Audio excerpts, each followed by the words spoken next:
Waalaikumsalam warahmatullahi wabarakatuh. Mohon kita untuk wawancara sebagai tugas kami sebagai DPP Angkatan 11. Baik, Mbak. Ibu, selama ini bagaimana Ibu dapat mengidentifikasi kasus-kasus yang merupakan dilema etika atau urusan moral? Ya, baik, Bu Endang, akan saya jawab pertanyaan Bu Endang. Jadi selama ini kami dalam mengidentifikasikan kasus-kasus yang merupakan etika, kami masih sangat alami ya, jadi belum menggunakan cara-cara yang teoritis. Jadi kami hanya masih mengacu apa yang dimaksud dengan dilema etika. Jadi masih sangat sederhana. Jadi hanya tahunya suatu kasus di mana benar lawan benar, gitu saja.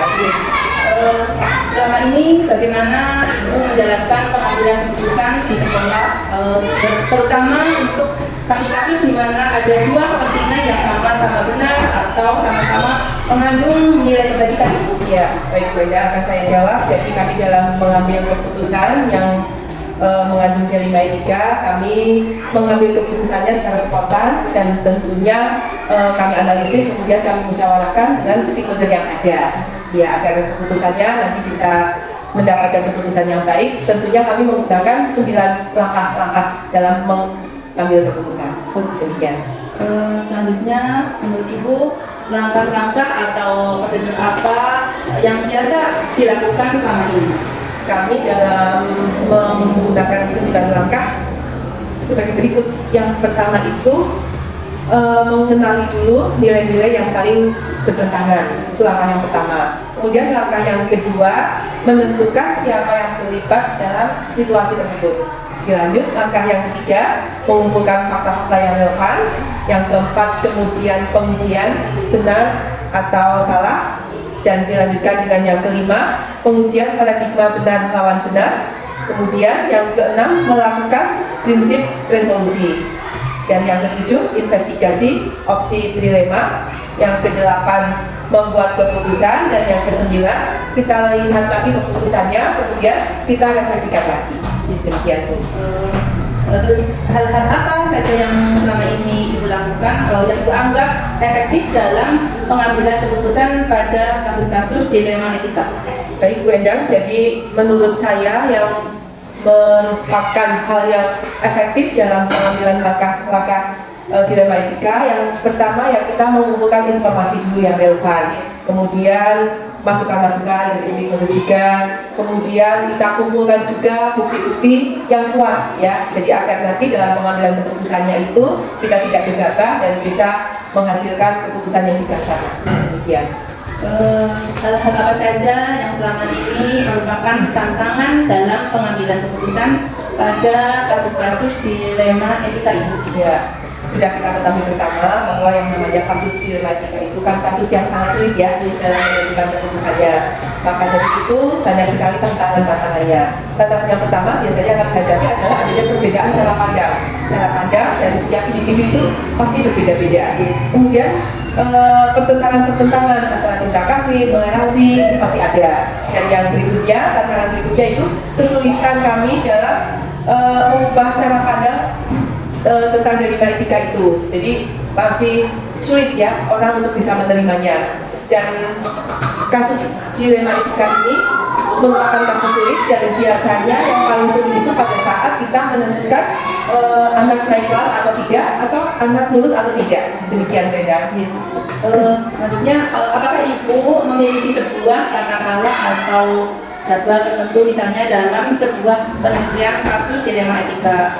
Terus, apakah Ibu langsung menyelesaikan di tempat atau memiliki sebuah jadwal untuk menyelesaikannya? Misalkan bentuk dan prosedur seperti apa yang dijalankan? Kami tidak mempunyai jadwal khusus. Jadi ketika muncul masalah, kami kemudian menganalisis masalah itu. Setelah itu kita musyawarahkan dengan stakeholder yang ada. Dan setelah itu baru kita bisa mengambil keputusan dari masalah tersebut. Adakah seseorang atau faktor-faktor apa yang selama ini mempermudah atau membantu Ibu dalam pengambilan keputusan dalam kasus-kasus dilema etika? Jadi kalau menurut saya yang sangat membantu dalam pengambilan keputusan yang termasuk kasus Delimatika itu. Jadi untuk seorang pemimpin itu seyogianya harus menguasai, punya pengetahuan tentang apa itu Delimatika. Ya, bisa mencari lewat internet atau literasi atau yang lain-lainnya. Dan yang tidak kalah penting, ada kejujuran orang-orang yang terlibat dalam Delimatika tersebut. Karena kalau tidak ada kejujuran, kita akan sulit dalam mengambil keputusan yang bijaksana. Tentunya ini juga harus mengedepankan rasa peduli, tidak mengutamakan egonya, begitu. Dari semua yang telah disampaikan, pembelajaran apa yang dapat Ibu petik dari pengalaman Ibu mengambil keputusan dilema etika? Jadi dari pengalaman kami selama menangani kasus dilema etika, jadi seorang pemimpin itu harus bijaksana, pemimpin itu harus cerdas, dan pemimpin itu harus bisa mengambil keputusan yang bijaksana. Demikian. Selanjutnya, apa rencana kedepannya Ibu sebagai pemimpin dalam menjalani pengambilan keputusan yang mengandung unsur dilema etika? Rencana kami dalam mengambil keputusan terutama kasus tuntutan dilema etika, kami tetap harus selalu mengimplementasikan 9 langkah dalam mengambil keputusan yang nantinya keputusan itu bisa mendapatkan keputusan yang bijaksana dan mempunyai nilai-nilai kebajikan. Kiranya cukup Ibu, terima kasih atas waktunya kepada saya. Semoga membawa manfaat untuk kita semua. Ya, sama-sama Bu Eda, semoga sukses selalu ya. Selama ini bagaimana Bapak dapat mengidentifikasi kasus-kasus yang merupakan dilema etika atau rujukan moral? Terkait identifikasi kasus dilema etika dan rujukan moral, kami memilih dan memilah secara alami apa yang kami punyai dan kami miliki tanpa prosedural dan teoritis, dengan mengacu arti dan makna dari dilema etika dan rujukan moral itu sendiri.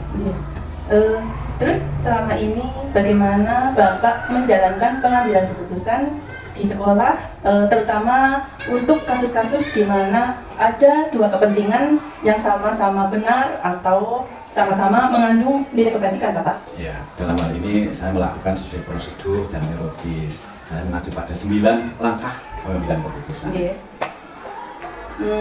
Selanjutnya, langkah-langkah apa atau prosedur seperti apa yang biasa Bapak lakukan selama ini? Nah, 9 langkah ataupun selesai prosedur adalah langkah yang pertama, mengenali nilai-nilai yang saling bertentangan.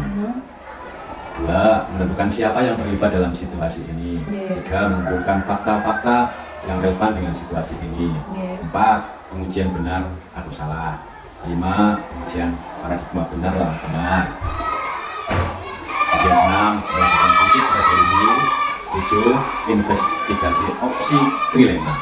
8, buat keputusan. Dan yang ke-9, lihat lagi keputusan dan juga refleksikan. Selanjutnya, hal-hal apa saja yang selama ini Bapak anggap efektif dalam pengambilan keputusan pada kasus-kasus dilema etika? Ya, selama ini untuk pengambilan keputusan yang paling efektif adalah dengan mendapat masukan dari seluruh stakeholder yang ada di sekolah. Terus hal-hal apa saja yang selama ini merupakan tantangan dalam pengambilan keputusan pada kasus-kasus dilema etika? Ya, tantangan yang kami alami misalnya perbedaan cara pandang dari pihak-pihak stakeholder yang ada di sekolah, dan sulitnya mengubah pola pikir antara bertentangan antara cinta dan kasih sayang dan kebenaran serta keadilan yang harus kita laksanakan. Apakah Bapak memiliki sebuah tata cara atau jadwal tertentu dalam sebuah penyelesaian kasus dilema etika? Misalkan Bapak langsung menyelesaikan di tempat atau memiliki sebuah jadwal untuk menyelesaikan bentuk atau prosedur apa saja yang Bapak jalankan? Ya, kami itu tidak menjadwalkan. Kita kaitkan dengan apa yang kami hadapi dan masalah yang ada segera kita selesaikan dan kami ambil keputusan. Jadi bisa kami katakan situasional. Selanjutnya, adakah seseorang atau faktor-faktor apa saja yang selama ini mempermudah atau membantu Bapak dalam pengambilan keputusan dalam kasus-kasus dilema etika. Ya, terkait faktor-faktor yang dapat membantu dalam pengambilan keputusan adalah faktor agama, sosial, ilmu pengetahuan, dan faktor legislasi. Dari semua hal yang telah disampaikan oleh Bapak, pembelajaran apa saja yang dapat Bapak petik dari pengalaman dalam mengambil keputusan dilema etika? Ya, pembelajaran yang kami dapatkan dari pengambilan keputusan yang dilematis adalah sebagai seorang pemimpin itu harus bijaksana. Dalam artian kita bisa fleksibel.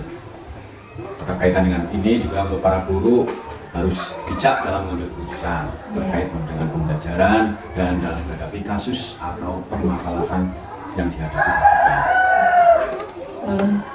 Selanjutnya, rencana apa untuk kedepannya yang Bapak sebagai pemimpin dalam menjalani pengambilan keputusan yang mengandung unsur dilema etika? Ya, rencana saya ke depan dalam mengambil keputusan terkait kasus yang di dalamnya terdapat unsur dilema etika adalah dengan mengimplementasikan 9 langkah pengambilan keputusan.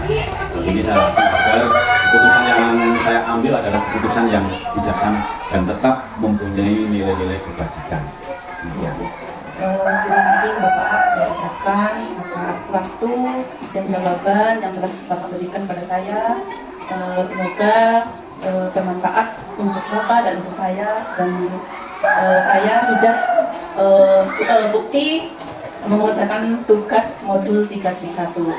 Apabila kedatangan saya mengganggu Bapak dan rekan-rekan teman sejawat, saya mohon maaf yang sebesar-besarnya Bapak.